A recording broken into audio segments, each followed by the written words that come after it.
Hello नमस्कार साଙ୍ଗमाने नया video समस्त को स्वागत। आज आम बनइबा अंडा तरकारी। मु देखो ये 4टा अंडा नहीं गोटे बड़ साइज आलू नहीं काटिदेबा आम आपको सीझेबा। चलते देखा देखो सांग मैंने पानी बसई देती अंडा देदबा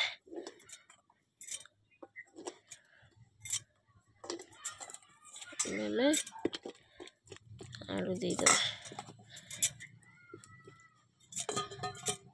आम ताकू सीझा छाड़ीदबा। फ्रेंड्स देखो आमर ये सीझीगला आम कंसा खोलीदबा।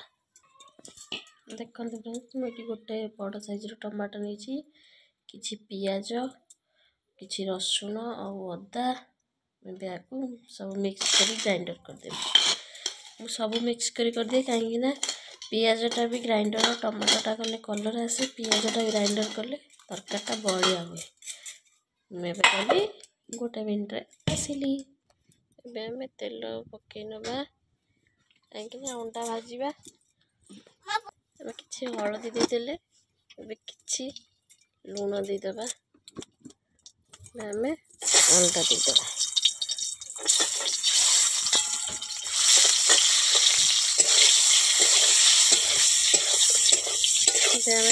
गोल्डन कलर हाँ भाजीदबा। मैंने आमर अंडा भाजी हो गला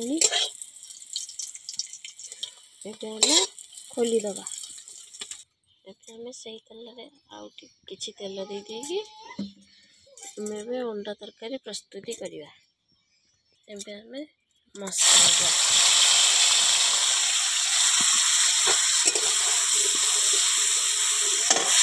देखो सांग मैंने मुझे नहीं लुण हलदी गुंड लंका गुंड जीरा गुंड धनिया गरम मसला आम देदबा।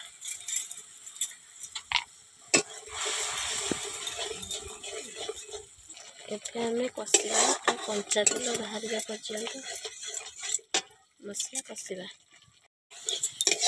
अंडा आलू को आधे देदबा भल कषा पर्यंत।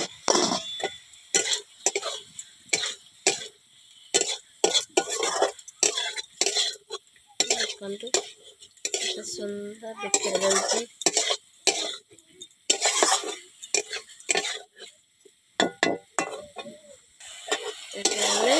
पानी देदबा।